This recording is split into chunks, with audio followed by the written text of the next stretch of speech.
Buongiorno, buona domenica e benvenuti a questa edizione di TG Sicilia, i titoli del nostro telegiornale. Maltempo ed erosione costiera, crolla un'ampia porzione dell'asfalto che apre una voragine impressionante sul lungomare di Catania. Per gli esperti della regione dal 2020 mai precipitazioni così intense. Tajani ricorda gli insegnamenti di Don Luigi Sturzo, il ministro degli esteri e leader di Forza Italia a Caltagirone per i 106 anni dall'annuncio ai Liberi e Forti. Agrigento, il giorno dopo la presenza del presidente Mattarella e l'inaugurazione dell'anno della cultura nella città dei templi, aprono il programma ricco di eventi che dovranno far dimenticare le polemiche e i ritardi delle ultime settimane. Saldi senza entusiasmo, gli acquisti calano del 20% rispetto all'anno precedente, meno affari soprattutto per i piccoli negozi che soffrono la concorrenza dei centri commerciali.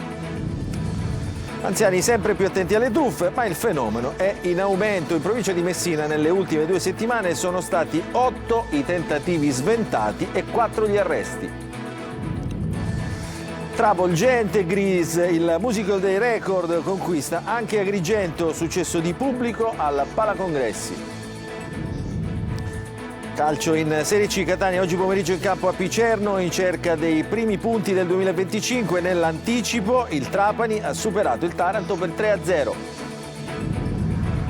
E in Serie B il Palermo a caccia del bis alle 15 contro la Juve Stabia, si giocherà al Barbera.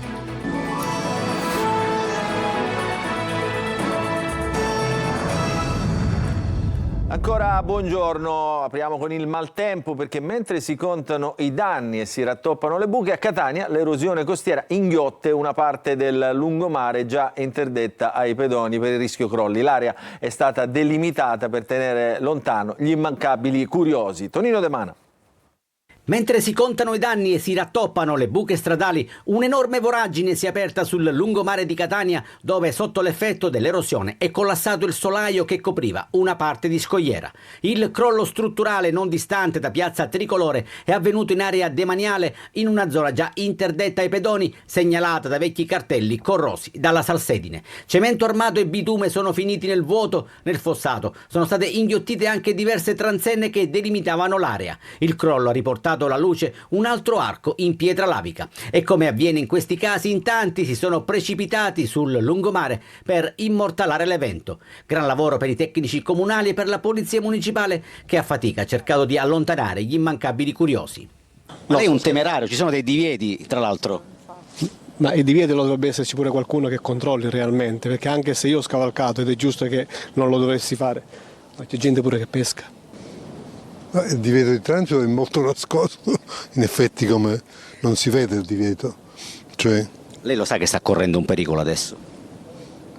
il pericolo non è però così immediato come attraversare la strada, per esempio. E se per caso dovesse cedere un'altra porzione di terreno? Vabbè, fatalità, che vuole che ci sia. Può cedere anche dove è lei adesso.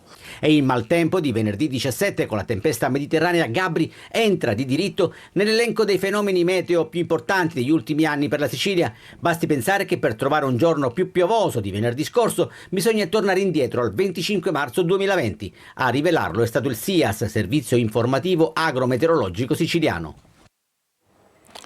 Sono trascorsi 106 anni dall'appello di Don Luigi Sturzo ai Liberi e Forti. A Caltagirone sbarca mezza Forza Italia ed è corsa ad accapararsi l'eredità del centro dello schieramento politico in Italia, così come in Europa. Il servizio di Manlio Viola. Tutti nel nome di Don Luigi Sturzo. La corsa ai voti del centro dello schieramento politico, praticamente quelli della Democrazia Cristiana che resta la maggioranza relativa del paese anche negli anni 2000, passa anche attraverso la celebrazione dei 106 anni dell'appello ai Liberi e Forti che cambiò il paese. Così a Caltagirone, luogo natale di Don Luigi Sturzo, sbarcano accanto a Marco Falcone Maurizio Gasparri e il segretario nazionale di Forza Italia nonché ministro degli esteri Antonio Tajani. Don Sturzo è un uomo che è di grande attualità, il suo pensiero era attuale allora ed è attuale oggi, quindi credo che debba continuare a essere parte fondamentale del nostro album di famiglia. Una posizione, quella di Forza Italia come centro politico del paese, condivisa anche proprio da Gasparri. In Italia non c'è il Partito Popolare di Don Sturzo, c'è però Forza Italia che è nel Partito Popolare Europeo, che oggi esprime il Presidente del Parlamento Europeo. Se Sturzo sta nell'album di famiglia di Forza Italia e gli azzurri si considerano la casa degli elettori della Democrazia Cristiana, non c'è spazio per altri tentativi analoghi come quelli che vengono dal lato opposto della barricata, messo in campo con il raduno dei cattolici del PD promosso da Graziano Del Rio, ma bollato da Tajani come una corrente dentro un partito che non ha valori cattolici, dove la parola centro è scomparsa mentre la sinistra non esiste più. E da Caltagirone la Fondazione Sturzo tenta adesso anche di portare proprio le idee di Sturzo fra i banchi di scuola. La cosa importante è far sì che il messaggio di Sturzo venga conosciuto soprattutto dai giovani, e quindi adesso la Fondazione vuole impegnarsi perché nelle scuole il pensiero di Sturzo, la sua attività venga conosciuta dai giovani. Tajani poi non si sottrae neanche alle domande sul preannunciato sciopero dei magistrati e proprio sulla pace da perseguire in Europa e nel mondo, annunciando che domani sarà nei territori fra Israele e Palestina. Adesso facciamo un passo indietro. Ieri si è conclusa la grande cerimonia di inaugurazione di Agrigento Capitale della Cultura. Adesso però la città dei templi deve dimostrare di essere all'altezza del ruolo con un programma che superi le polemiche delle ultime settimane. Il servizio è di Emanuela Corsi.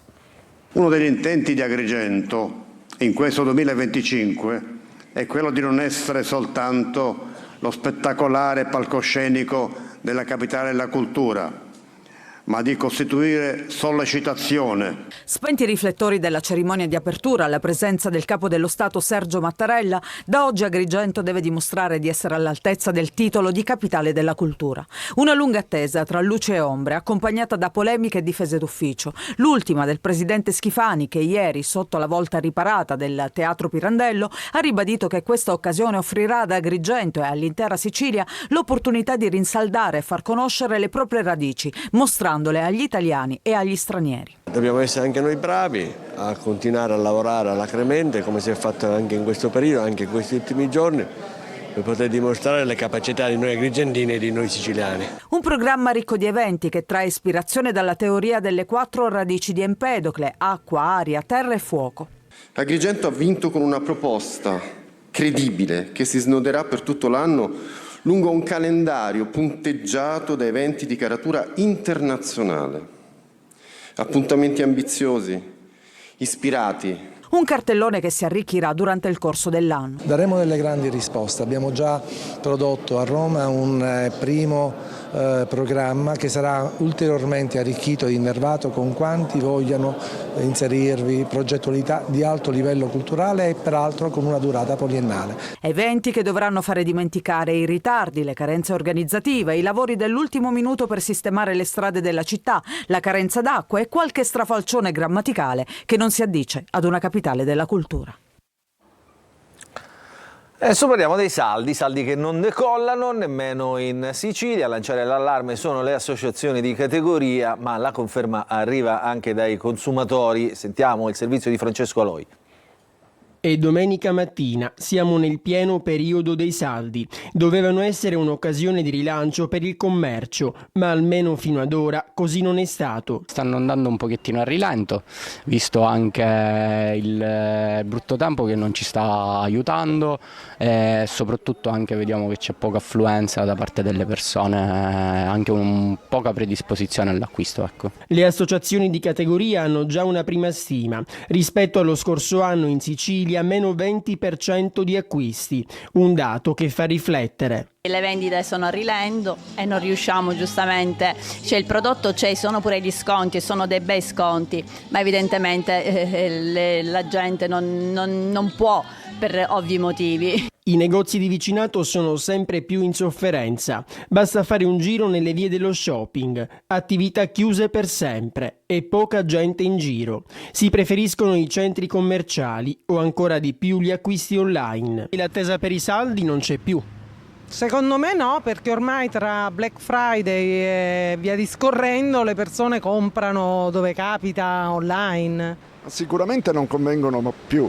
Ma più che la convenienza è il fatto che non ci sono soldi che ormai circolano. Qualcuno che ha voglia di acquistare nel negozio sotto casa comunque c'è. La tentazione di acquistare un capo che ci piace senza aspettare gli sconti è sempre presente, però trovo inconcepibile, assurdo e irrazionale che non si debba approfittare dei saldi.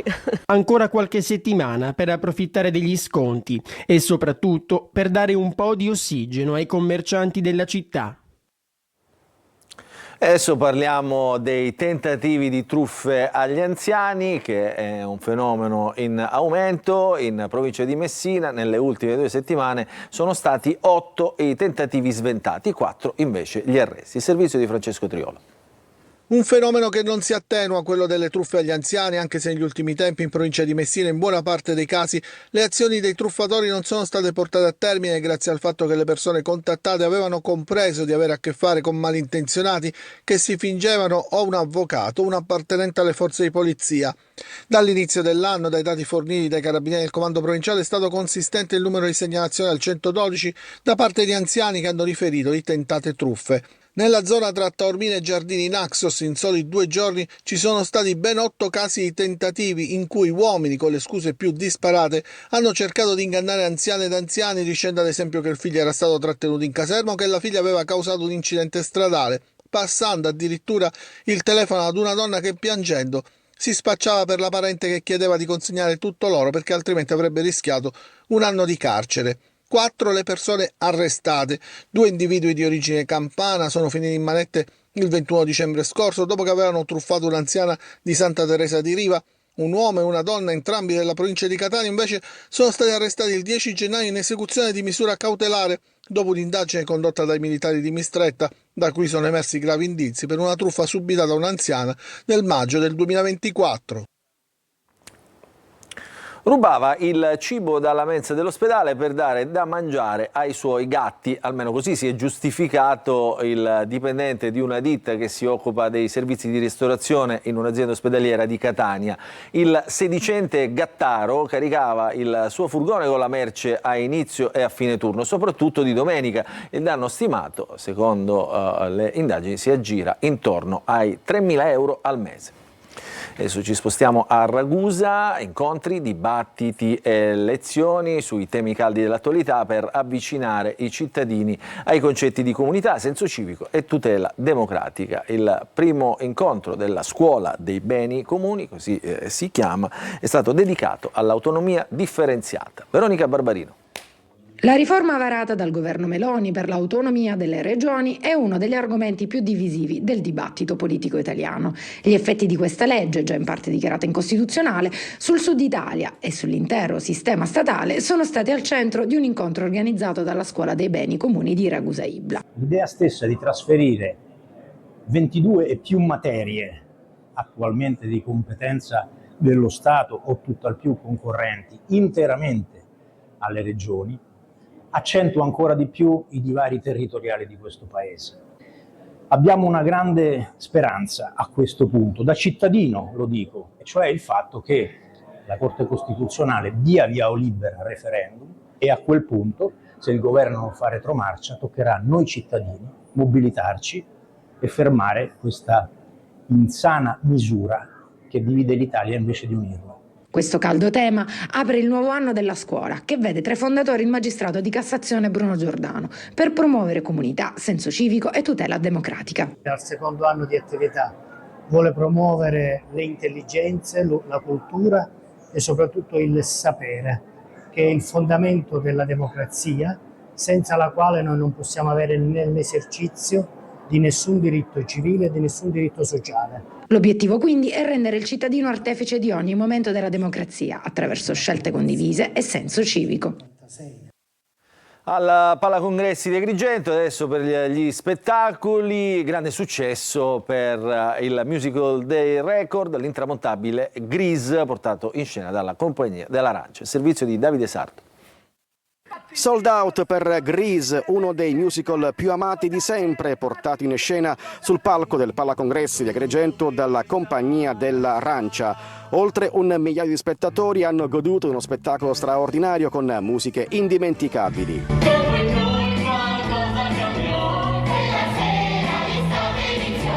Con ben decine di migliaia di spettatori nel solo tour 2024. Grease si conferma il musical più amato anche dalle nuove generazioni. Tutte le generazioni possono riconoscersi in questo spettacolo perché parla di amicizia, di amori, di primi innamoramenti, di prime estati che esci, ti diverti con gli amici, quindi questo secondo me è il vero segreto di Grease. Lo spettacolo è una festa travolgente che accende le platee italiane e ha dato il via alla musical mania, trasformandosi in un vero e proprio fenomeno di costume pop. Il musical ha debuttato a Broadway nel 1971, nel 78 segue il film Campione di incassi che consacra John Travolta e Olivia Newton-John nei ruoli dei protagonisti. Come si sta nei panni di John Travolta? Si sta molto bene, è un bellissimo personaggio, mi diverto davvero ogni sera, è sempre diverso, riesco a trovare sempre delle sfumature nuove e diverse, ma è sempre molto divertente, insieme a tutti gli altri membri del cast è meraviglioso. Il 2025 inizia il migliore dei modi per la rassegna Riflessi Culturali promossa dal Parco Archeologico con la direzione artistica di Gaetano Aronica. È successo anche a Catania ieri sera al Teatro Massimo Vincenzo Bellini per La Norma, l'opera che ha aperto la stagione appunto del teatro. Il servizio di Orazio Longo. L'applauso è scrosciante al termine di Casta Diva e c'è chi chiede pure il bis nel mezzo dell'opera. Irina Lungu, soprano russo al debutto nelle vesti di Norma, supera la prova in quella che lei stessa, alla vigilia della prima, aveva definito una parte di difficoltà vocale estrema. Bellini utilizza l'orchestra quasi come un pianoforte. Leonardo Sini, giovane direttore sardo, classe 1990, per la prima volta a Catania non tradisce le aspettative.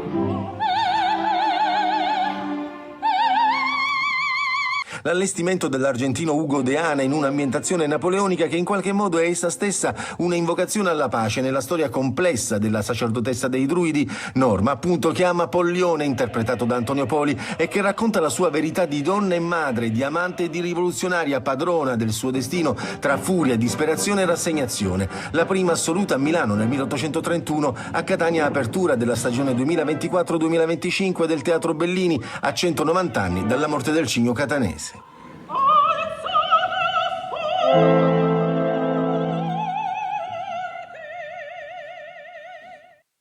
E su queste meravigliose note noi ci fermiamo per una piccola pausa, poi un'ampia pagina di calcio.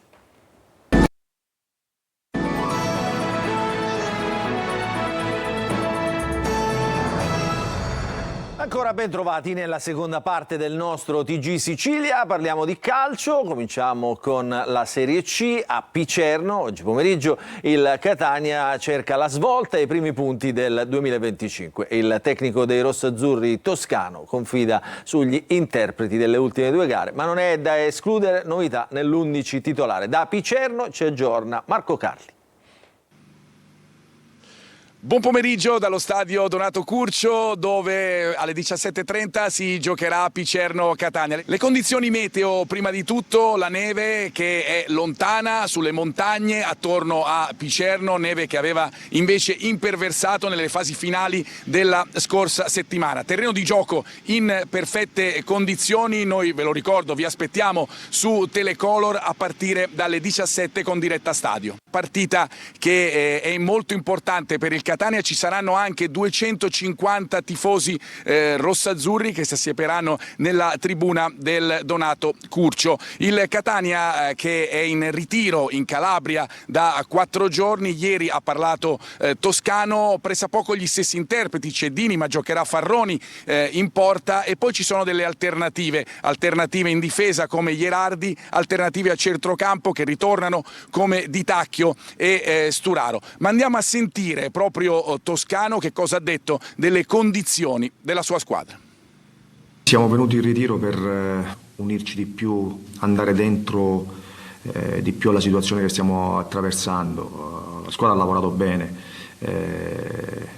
ha continuato ad alimentarsi e a capire come uscire da questo momento. Siamo stati bene, abbiamo fatto 4 giorni di buon lavoro, adesso bisogna trasferire tutti in campo.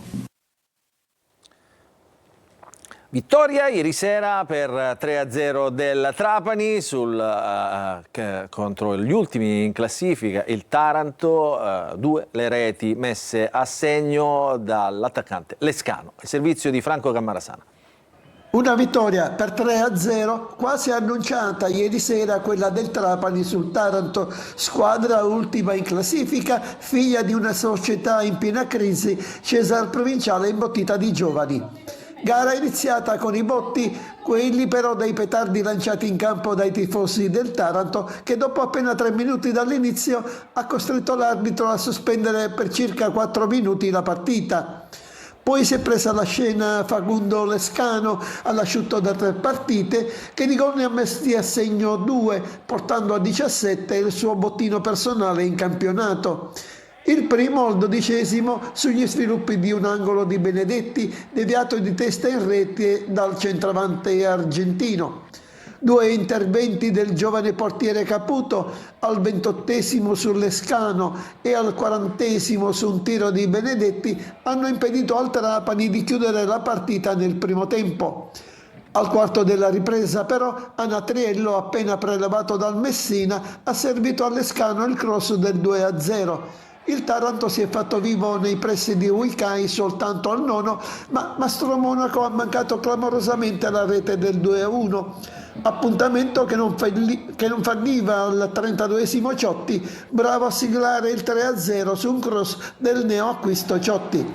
Mercoledì sera per il Trapani impegno molto più difficile, la gara di andata della semifinale di Coppa Italia col Rimini. Adesso saliamo di una categoria, ci spostiamo in Serie B, Palermo in campo oggi pomeriggio alle 15 contro la Juve Stabia, rosanero in cerca della seconda vittoria consecutiva. Il servizio è di Marco Gulla.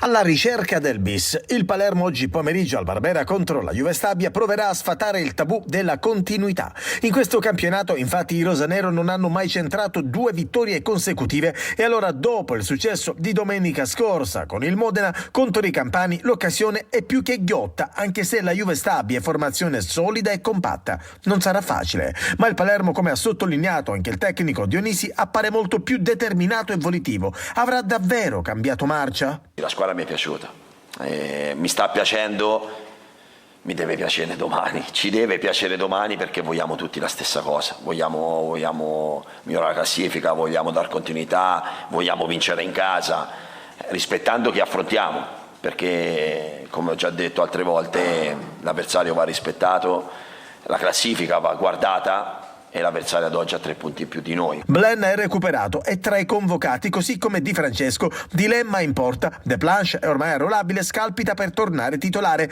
ma Sirigu domenica scorsa ha fatto comunque bene. In avanti conferma per la coppia Brunori-Leduaron, a centrocampo dubbio sulla fascia destra e ballottaggio tra Pierozzi e Diachité. Segre, Gomez e Ranocchia dovrebbero essere riproposti nei loro ruoli, così come Lund. Nella Juve Stabia pericolo Adorante, attaccante che fa gol a molti club, tra cui il Palermo. Si inizia alle 15.